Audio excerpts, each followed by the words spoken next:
नमस्कार दोस्तों, द्रोड़ा the vision YouTube channel पर आप सभी का स्वागत है। मैं एसके सैनी। आइए हम सभी लोग देखते हैं कि जो सीटेट आगामी एग्जाम होने वाला है, आगामी सीटेट 2025 में एग्जाम जो होगा वो थर्ड क्लास एनसीईआरटी की जो बुक है वो चेंज हो गई है। अब हम लोग न्यू एनसीईआरटी ईवीएस की बुक देखेंगे और इस ईवीएस की बुक में आज का जो चैप्टर है वो लास्ट चैप्टर है 12। यह है क्या और कैसे करें इसका। ठीक है, ये टॉपिक का नाम है और इसके माध्यम से बच्चों को क्या सिखाना चाहता है ये देखते हैं। पहला है स्वच्छ भारत मिशन। राष्ट्रीय स्वच्छता दिवस हमेशा 30 जनवरी को मनाया जाता है। एक सवाल यहां से, ये आपको एक सवाल कि राष्ट्रीय स्वच्छता दिवस कब मनाते हैं। राष्ट्रीय स्वच्छता दिवस हमेशा 30 जनवरी को मनाते हैं। ठीक, स्वच्छता अभियान कब चला था? राष्ट्रीय स्वच्छता दिवस यहां पे है और स्वच्छता अभियान स्वच्छता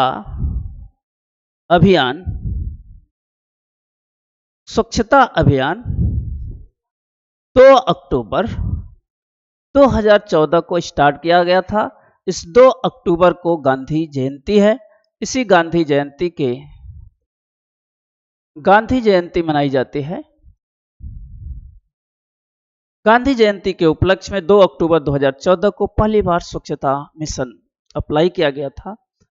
स्वच्छता मिशन में यह है कि साफ सुथरा और लोगों को टॉयलेट जो है लोटा सिस्टम या जो बाहर जो बाथरूम और लैट्रिन के लिए जाते हैं उनको मुक्त किया जाए, यानी हर घर में लैट्रिन की व्यवस्था किया जाए जिससे कोई बाहर न जाए, कोई रोग न हो। इससे डाटा भी मिला है कि लगभग 63,000 करोड़ रुपए का लोगों को बचत हुआ है, जिससे उनका क्या होता था कि रोग जो होते थे उस पर दवा पर जो एक्सपेंडिचर होता था, ये स्वच्छता अभियान के उसके फायदे हैं। राष्ट्रीय स्वच्छता दिवस के रूप में यहाँ पर मनाया जा रहा है। राष्ट्रीय स्वच्छता दिवस में लोग देख रहे हैं सफाई अभियान में जुड़े हुए हैं। यहाँ पे कूड़े को क्या कर रहे हैं, बीन करके डस्टबिन में डाल रहे हैं। एक ग्रीन है, एक ब्लू है। आगे इसके बारे में चर्चा किया जाएगा कि ग्रीन में क्या है और ब्लू में क्या है। यह भी स्वच्छता अभियान का एक चित्र दिखाया गया है। लोग कैसे जो है सहयोग के साथ स्वच्छता अभियान में जुड़े हुए हैं। बच्चों को उन कार्यों के बारे में याद दिलाएं जिससे अतिरिक्त कूड़ा कचरा पैदा हो, जैसे डिब्बाबंद भोजन।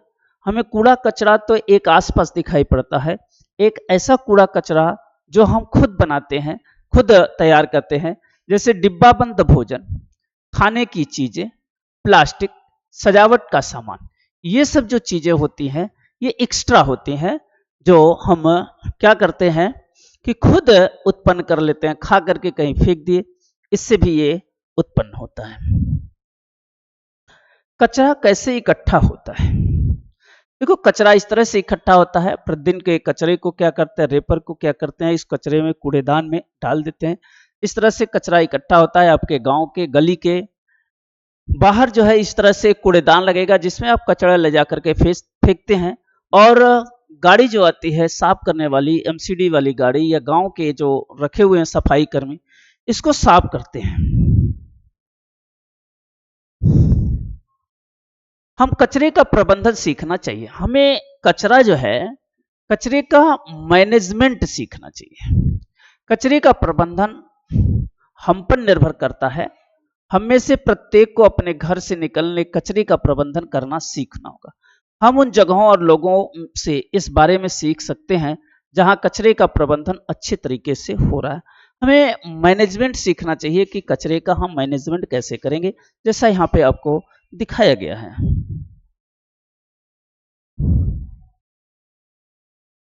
कचरे का प्रबंधन करने के तरीके हैं। देखिए यहाँ पर है, या तो एक तो रिसाइकिल करा देते हैं, या तो कचरे को क्या करते हैं, जला देते हैं। सड़कों के किनारे, घरों के आसपास, आंगन और अहातों कचरा पड़ा हुआ मिलना होगा। गाय और अन्य जीव को भोजन के साथ कचरे में पड़ी प्लास्टिक को खाने में मृत्यु हो सकती है। कुछ लोग प्लास्टिक को जला देते हैं जिससे हानिकारक गैसें निकलती हैं। लोग अपने आसपास पड़े कचरे के कारण बीमार पड़ने लगते हैं। गंदे पानी और नालों को सड़कों पर बहते हुए देखा जा सकता है। इससे मच्छर पैदा हो जाते हैं जिनके काटने से बीमारियां हो सकती है। गंदे पानी ऐसे जीवाणु हो सकते हैं जो अन्य प्रकार की बीमारियों का होते हैं। किंतु कुछ स्थानों पर लोगों ने अपने घरों और आसपास के परिवेश को साफ रखने के लिए बहुत मेहनत की है। ये कैसे करते हैं इसे हम नीचे पढ़ेंगे। चित्र बनाया गया है। यदि आप किसी ऐसी जगह पर रहते हैं जहां पर कचरे का प्रबंधन अच्छी तरह से होता है, वहां पर बड़ों से पूछिए कि यह कैसे किया जाता है। कचरा कम करना। कचरा हम कैसे कम कर सकते हैं इसके बारे में दिखाया गया है। बहुत से लोग कचरा कम करने के लिए रैपर से पैक किया हुआ खाना और प्लास्टिक की बोतलें का पेय लेना पसंद करते हैं। ये प्लास्टिक की थैलियों की जगह कपड़े के थैले का उपयोग करते हैं। एक तो कम कर सकते हैं, प्लास्टिक के स्थान पर क्या करें, कपड़े के थैले करें या कागज के थैले का उपयोग करें। इससे भी आपको कचरे कम कर सकते हैं। कम करना, उत्पन्न करना कचरा, इसका पहला नियम है जिसका अनुपालन करते हैं।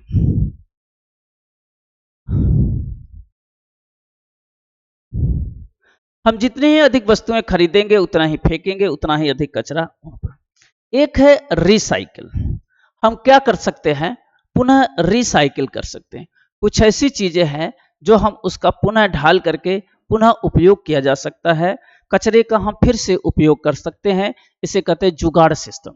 जुगाड़ सिस्टम में जो भी अनयूजित चीजें हैं उसको उपयोगी योग्य बनाना जुगाड़ सिस्टम कहलाता है। कचरा कम करने के लिए एक महत्वपूर्ण काम है जो बहुत से लोगों को करते हैं, वस्तुओं का पुनः उपयोग करना, रिसाइकिल करना। हमारे दादा दादी सब इसी, कभी कभी ये पुराने कपड़े को लोगों को दे देते थे या पुराने साड़ियां, रजाई, पुराने कपड़ों को थैले में भर देते थे। इससे भी कचरे कम हो जाते थे।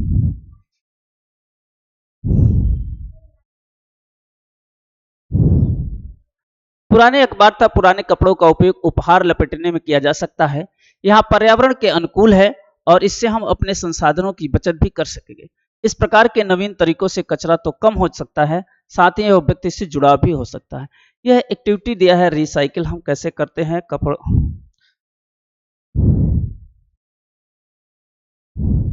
धन्यवाद। हम अपना बनाया उपहार किसी ऐसे व्यक्ति को दीजिए जो आपके पास पड़ोस या घर को साफ रखने में सहायता करता हो। उन्हें बताइएगा कि आपने ये उपहार इसलिए बनाया है जिससे उनका काम और कचरा दोनों कम हो सके। उन्हें धन्यवाद दीजिए कि आपने कचरा को कम करने का ये उपाय बताया और इस तरह से गर्व करने लायक स्थान। जब हम ऐसे गांवों, शहरों की बात करेंगे जहां पहले सभी जगह कचरा दिखाई देता था, लेकिन अब यह संभवतः देश के सबसे साफ सुथरे स्थानों में, इन स्थानों के लोगों में, परिवेश में कैसे बदला। कभी देखते थे यहाँ पे खूब कचरे होते थे, लेकिन वो स्थान आज जो है क्या हुआ, साफ सुथरा दिखाई पड़ा। तो ये अरुणाचल प्रदेश का है। यहाँ पे अरुणाचल प्रदेश में एक सुंदर गांव सिल्लुक। सिल्लुक कहाँ है, ये आपका CTET 2025 का सवाल है कि सिल्लुक गांव कहां पे है। सिल्लुक गांव यह अरुणाचल प्रदेश में है। यह अरुणाचल प्रदेश में है। सिल्लुक गांव अरुणाचल प्रदेश में है। गांव में घूमते ही हमने एकदम साफ सड़कें देखी। सड़कों के किनारे, कोनों और खुली जगहों पर कोई कूड़ा नहीं था। आसपास बहुत से पेड़ लगे थे जिससे ऐसा लगा है कि हम किसी बगीचे में घूम रहे हैं। इस गांव को सबसे अच्छे तरीके से अपनाने में कचरा प्रबंधन करने के लिए पुरस्कार भी मिला था। जो अरुणाचल प्रदेश का सिल्लुक गांव है उसे अवार्ड भी मिला था, गांव का कचरा मुक्त गांव का इसे अवार्ड भी मिला था। सिल्लुक को कचरा मुक्त गांव का अवार्ड भी मिल गया है, पुरस्कार भी मिला हो। सिल्लुक की ही तरह हमारे देश में और भी बहुत सारे गांव हैं जो अपने बेहतरीन कचरा प्रबंधन के लिए जाते हैं। ऐसा गांव छोटा नरेना है जो देश का पहला कचरा मुक्त गांव है। एक गांव नरेना है जो देश का पहला कचरा मुक्त गांव है। देश के बहुत से अन्य शहर भी जैसे मैसूर, इंदौर जो है सबसे स्वच्छ सिटी में आती है। इंदौर जो है भारत का सबसे स्वच्छ सिटी है।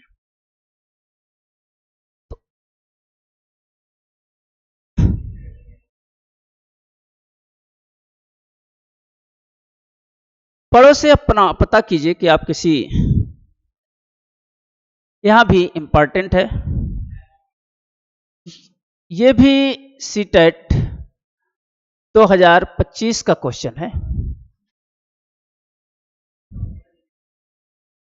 यहां दो प्रकार के डस्टबिन मिले गए हैं, एक तो हरा डस्टबिन है और एक जो है नीला डस्टबिन है।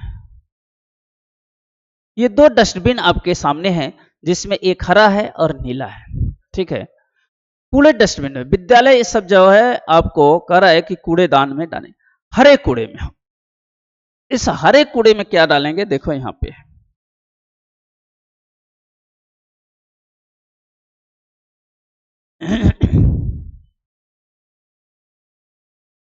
देखो, हरे कूड़े में हम सूखी पत्तियां, टहनियां, कूड़े, फल सब्जियां, छिलके, अंडों के छिलके आदि डालते हैं।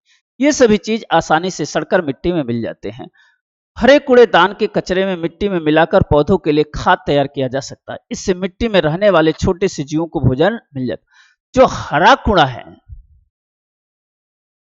हरे कूड़े में डिविजेबल चीजें डालते हैं। डिविजेबल माने बहुत जल्दी क्या होते हैं, टूट करके डिवाइड होकर के मिट्टी में मिल जाते हैं, खाद के रूप में हो जाते हैं। वो हरे कप में, हरे कूड़ेदान में डालते हैं। जो नॉन डिविजेबल होता है उसे हम नीले वाले कपड़ा कूड़ेदान में डालते हैं। ये नॉन डिविजेबल होता है। जैसे धातु, कांच, प्लास्टिक, कागज से बनी नीले कूड़ेदान में डाला जाता है। इससे फेंकी गई वस्तुएं ज्यादा जल्दी तक डिविजेबल नहीं होती। ये बहुत लंबे समय के बाद डिविजेबल होती है और इन्हें हम क्या करते हैं, रिसाइकिल कर सकते हैं। बस ये सुविधा है। जिन गांवों और शहरों के कचरे को अलग अलग करके डाला जाता है उन्हें पुनर्चक्रण किया जाता है। अपने परिवार में स्वच्छ बनाए रखने के लिए इसे क्या करेंगे। तो दो तरह के आपके कूड़ेदान मिले, एक हरा और एक नीला। हरे में किस तरह के और नीले में किस तरह के कूड़ेदान का उपयोग किया जाएगा। इसके बाद देखेंगे कचरे को अलग अलग करना। तो कूड़ेदान है उसमें कचरे को हम अलग अलग करेंगे, कौन से कहां पे डालेंगे, यहां पर एक क्वेश्चन दिया है और ये भी आपका सीटेट जो है 2025 का क्वेश्चन है कि हम प्लास्टिक की बोतल है किस में डालेंगे, हरे में डालेंगे कि ये नीले में डालेंगे। हरे में कौन डालेंगे और इस नीले कूड़े में कौन डालेंगे, पत्तियां हैं, प्याज के छिलके हैं, बिजली के बल्ब है, सड़े हुए फल है, कागज है, अंडे के छिलके हैं, दूध है, प्लास्टिक के पैकेट है। इसमें भी बताए थे ऐसे पदार्थ जो जल्दी डिविजेबल हो जाते हैं हरे में डाल देते हैं और जल्दी डिविजेबल नहीं होते हैं नीले वाले में डाला जाता है।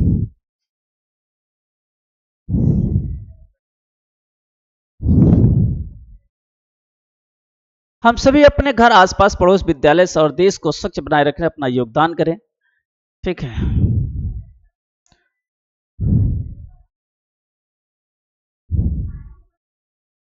अपने आसपास के परिवेश को स्वच्छ रखना। राष्ट्रीय स्वच्छता दिवस 30 जनवरी को मनाए जाते हैं जो अपने आप को, आसपास के वातावरण को हमेशा स्वच्छ रखने की प्रतिज्ञा ले। याद रखिए कि आपको कचरा नहीं फैलाना है बल्कि इनका उचित तरीके से प्रबंधन तथा निस्तारण करना है जिससे संसार स्वच्छ और हरा बना बने रहे। हमारा उद्देश्य अधिक से बचे, बर्बाद न करें। हमारा जो उद्देश्य होगा अधिक से बचे और बर्बाद न करें, ये किससे रिलेटेड है, यह स्वच्छता अभियान से रिलेटेड है।